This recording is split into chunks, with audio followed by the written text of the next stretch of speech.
اب وہ لوگ صاف نظر آ رہے ہیں۔ میں نے اوپر جا کر دیکھا تو اس کی بات درست نکلی۔ میرا خیال تھا کہ وہ کوئی 1 میل دور تھے اور ان کی تعداد 4 یا 5 تھی۔ اس دوران میں بیتو رائفلیں نکال لایا تھا اور اس نے ایک رائفل مجھے دے دی تھی۔ کائی چنگ چونکا، تم لوگوں کے پاس اتنا اسلحہ ہے؟ یہ حفاظت کے لیے ہے، تم فکر نہ کرو۔ لیکن میری تسلی کے باوجود وہ مطمئن نہیں تھا اور مشکوک نظروں سے ہمیں دیکھ رہا تھا۔ میں نے رانا سے کہا، تم اوندھے زمین پر لیٹ جاؤ جلدی سے۔ اس نے حکم کی تعمیل کی۔ میں نے اپنا اور بیتو کا بیگ اس کی پشت پر رکھ دیا۔ اب وہ آسانی سے حرکت نہیں کر سکتا تھا۔ ہم اس کی طرف سے مطمئن ہو کر آنے والوں کے خلاف کارروائی کر سکتے تھے۔ اب وہ آدھے میل کے فاصلے پر تھے اور ان کی تعداد واضح طور پر 5 تھی۔ کائی چنگ کی نظریں زیادہ تیز تھی اور وہ کچھ بے چین تھا۔ آنے والوں میں ایک عورت بھی ہے۔ عورت؟ تم کو کیسے پتا چلا؟ اس کی چال سے، وہ درمیان میں ہے، کبھی کبھی نظر آ جاتی ہے۔ میرے ذہن میں خدشہ آیا تھا لیکن میں نے کائی چنگ سے نہیں کہا۔ میں نے ایک طرف مورچہ جما لیا اور مجھ سے دور بیتو نے اسی طرح پوزیشن سنبھال لی تھی، اس طرح کہ آنے والے اس ڈھلان پر پوری طرح ہماری زد میں ہوتے۔ ہم نے برف کی مدد سے خود کو کیموفلاج کر لیا تھا۔ آنے والے 100 گز کی دوری تک آ جاتے تو ہم سے بچ نہیں سکتے تھے۔ کائی چنگ میرے ساتھ لیٹا تھا۔ اچانک پوچھ لا، یہ تو کام ہی ہے۔ مجھے اسی کا خدشہ تھا لیکن میں نے اسے تسلی دی۔ ایسا کیسے ہو سکتا ہے؟ تمہیں غلط فہمی ہوئی ہوگی۔ نہیں، اس نے جو لباس پہن رکھا یہ میں ہی لایا تھا۔ وہ دیکھو، سفید پتلون پر سرخ دھاریاں ہیں۔ اس نے جو جیکٹ پہن رکھی وہ شانے سے دھڑ گئی تھی تو اس نے سیاہ اونی کپڑے کا پیبند لگایا تھا۔ لڑکی کے لباس میں دونوں خصوصیات نمایاں تھی۔ اب میں جان گیا کہ آنے والوں کو کیسے پتا چلا کہ ہم کہاں جا رہے تھے اور انہوں نے ہمارا بالکل درست پیچھا کیا تھا۔ وہ کائی چنگ کے گھر پہنچے اور اس کی لڑکی سے سب کچھ معلوم کر کے اسے اپنے پیچھے لگا کر لے آئے تھے۔ میری بیٹی، وہ جذباتی کو روکنے لگا تو میں نے اسے روک لیا۔ ٹھیک ہے، حماقت کر رہے ہو، ان کو قریب آنے دو۔ مجھے جانے دو، انہوں نے کامی کو پکڑ رکھا ہے۔ تمہارے جانے سے وہ اسے چھوڑ نہیں دیں گے، اسے ہم چھوڑائیں گے، لیکن اس کے لیے شرط ہے کہ تم آرام سے رہو اور ان کو خبردار مت کرو۔ بات اس کی سمجھ میں آ گئی اور وہ دبک کر بیٹھ گیا۔ اس وقت مجھے لگا کہ وہ میری بات سمجھ گیا ہے۔ آنے والے کو 200 گز دور تھے۔ میری توجہ کائی چنگ کی طرف نہیں رہی تھی، اس لیے جب وہ اچانک اٹھ کر بھاگا تو میں اسے روک نہ سکا۔ اس نے برف کی دیوار پھلانگی اور دوسری طرف کود کر نیچے اترنے لگا۔ ساتھ ہی اس نے مقامی زبان میں چلانا شروع کر دیا تھا۔ بعد میں مجھے رانا نے بتایا کہ وہ کہہ رہا تھا، میری بیٹی کو چھوڑ دو۔ کائی چنگ کی آواز سن کر اور پھر اسے دیکھ کر آنے والے رک گئے۔ میں نے ان میں سے ایک کو اپنی رائفل اٹھاتے دیکھا تو میں نے جلدی سے اس کا نشانہ لیا اور گولی چلا دی، لیکن اس سے پہلے وہ کائی چنگ پر گولی چلا چکا تھا۔ میرا نشانہ دوری کی وجہ سے خطا گیا، اس کا نشانہ ٹھیک بیٹھا کیونکہ کائی چنگ اتنی دیر میں خاصا نیچے جا چکا تھا۔ اسے گولی لگی تو وہ قلع بازی کھا کر ڈھلان پر گرا اور کچھ دور لڑکنے کے بعد ساکت ہو گیا۔ اس کی بیٹی چلائی، اسے ایک آدمی نے پکڑ رکھا تھا اور وہ خود کو چھڑانے کی کوشش کر رہی تھی۔ میں نے اور بیتو نے دوسروں کو نشانہ بنانے کی کوشش کی، لیکن اس سے پہلے ہی آنے والے میرے فائر سے ہوشیار ہو کر ادھر ادھر بکھر گئے تھے۔ انہوں نے چھوٹی موٹی آڑوں کی پناہ لے لی تھی۔ میں نے سر پر ہاتھ مارا۔ کائی چنگ خود بھی مارا گیا تھا اور ہمیں بھی مشکل میں ڈال گیا تھا۔ آنے والے ابھی ہماری حد سے کچھ دور تھے۔ وہ 20-25 قدم بھی آگے آ جاتے تو ہم ان کو بچ کر جانے کا موقع نہیں دیتے۔ بیتو، کوشش کرو کہ ان کو انفرادی نشانہ بناؤ، گولیاں ضائع مت کرنا۔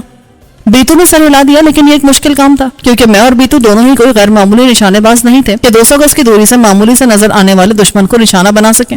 میں نے رائفل کو سنگل موڈ پر سیٹ کیا اور سب سے آگے موجود آدمی کو نشانہ بنانے کی کوشش کرنے لگا۔ وہ برف کے ایک چھوٹے سے ٹکڑے کے پیچھے اس طرح چھپا ہوا تھا کہ اس کے جسم کا معمولی سا حصہ نظر آ رہا تھا۔ اس حصے کو نشانہ بنانا بہت مشکل کام تھا۔ اس میں کوئی شبہ نہیں تھا کہ آنے والوں کے عزائم قاتلانہ تھے۔ انہوں نے کائی چنگ کو موقع دیے بغیر گولی مار دی تھی۔ ہم دونوں نے فائرنگ شروع کر دی۔ برفزار فائرنگ کی آوازوں سے گونجنے لگا۔ یہاں سردی کی وجہ سے برف سخت ہو رہی تھی، ورنہ سنو سلائیڈنگ کا خطرہ تھا۔ کوئی 1 درجن گولیاں چلانے کے بعد بھی نتیجہ صفر تھا اور آنے والوں نے بھی فائرنگ شروع کر دی تھی، لیکن جس طرح وہ ہماری حد سے تقریباً باہر تھے اسی طرح ہم بھی ان کی حد سے دور تھے۔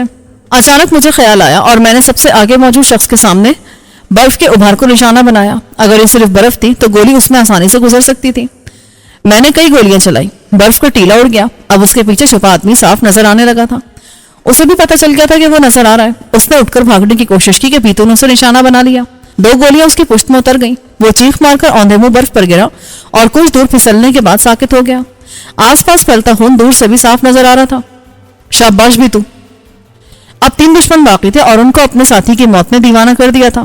انہوں نے بیک وقت ہماری طرف اتنی شدت سے فائرنگ کی کہ میں اور بیتو تھوڑا نیچے آ گئے۔ ہم نے جہاں مورچے بنا رکھے تھے وہاں کی برف اڑ رہی تھی اور اس جگہ جیسے ایک چھوٹا موٹا برفانی طوفان آ گیا تھا۔ رانا بیگز کے بوجھ تلے کسمس آ رہا تھا۔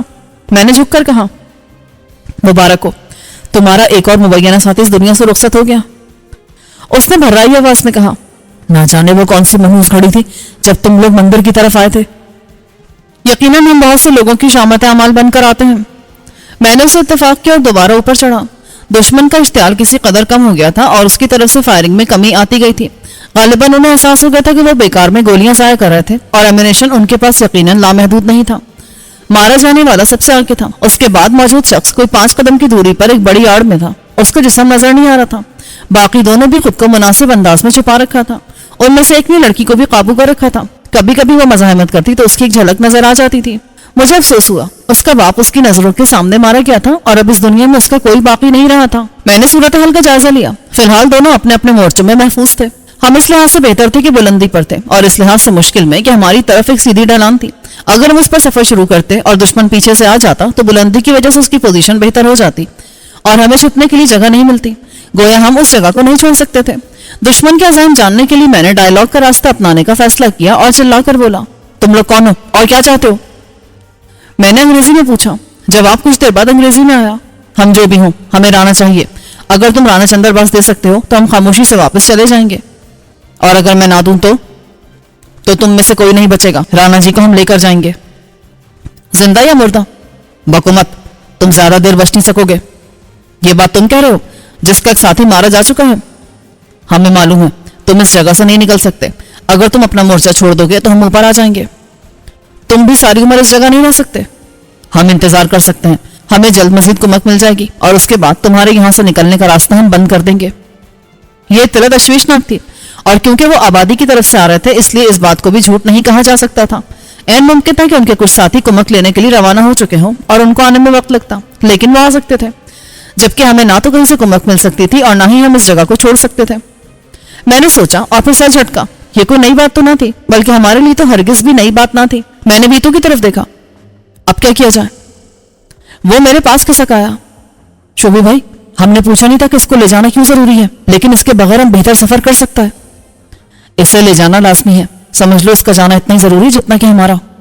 ٹھیک ہے، تب ہم اندھیرا ہونے پر نکل سکتے ہیں، ورنہ اس وقت ہم بہت آسانی سے ان کا نشانہ بن جائیں گے۔ میں کب تک اسی طرح پڑا رہوں گا؟ رانا نے فریاد کی، پڑے رہو ورنہ ہمیشہ کے لیے پڑے رہ جاؤ گے۔ میں اتنے بوجھ کے ساتھ پڑا رہا نا تو میرا جسم بیکار ہو جائے گا اور تمہیں مجھے مار کر ہی جانا پڑے گا۔ میں نے سوچا کہ وہ ٹھیک کہہ رہا تھا۔ بیتو اس پر سے بیگ ہٹا دو، اگر ہمیں یہاں سے اجرت میں نکلنا پڑا نا تو اس کا جسم اس قابل نہیں رہے گا۔ بیتو نے بیگز ہٹا دی اور ساتھ ہی خبردار کیا، ٹھیک ہے لیکن اٹھنے کا کوشش مت کرنا۔ رانا لیٹا رہا، دن کے 2:30 بج رہے تھے اور 2.5 گھنٹے بعد یہاں اندھیرا چھانے لگتا، گویا ہمیں یہاں 3 گھنٹے تک ان لوگوں کو روکنا تھا، اس کے بعد ہم یہاں سے نکل سکتے تھے۔ شروع میں نیچے موجود لوگوں کو خبردار کرنے کے لیے ہم وقفے وقفے سے فائر کرتے رہے، لیکن 4 بجے ہم نے خاموشی اختیار کر لی اور اوپر سے نگرانی کرنا بھی بند کر دی۔ کوپہمائی کے سامان کی دکان سے میں نے جو بیگز لیے تھے ان پر آئینے بھی لگے تھے، میں نے ان میں سے 2 آئینے نکال کر برف میں اس طرح سیٹ کر لیے کہ مجھے اور بیتو کو سر نکالے بغیر بھی دوسری طرف کا منظر نظر آ رہا تھا۔ میں دیکھنا چاہتا تھا کہ ہماری طرف سے خاموشی کے بعد ان کا رد عمل کتنی دیر میں سامنے آتا ہے۔ رانا کو بھی سمجھا دیا گیا تھا کہ وہ زبان بند رکھے اور بولنے کی کوشش نہ کرے۔ کوئی 4:30 بجے مخالف کیمپ میں بے چینی کے آثار نظر آنے لگے، وہ بار بار جھانک رہے تھے اور 1-2 بار ہمیں آواز بھی دی تھی۔ میں نے بیتو کو اشارہ کیا کہ وہ تیار رہے، ممکن ہے وہ اوپر آنے کی کوشش کریں۔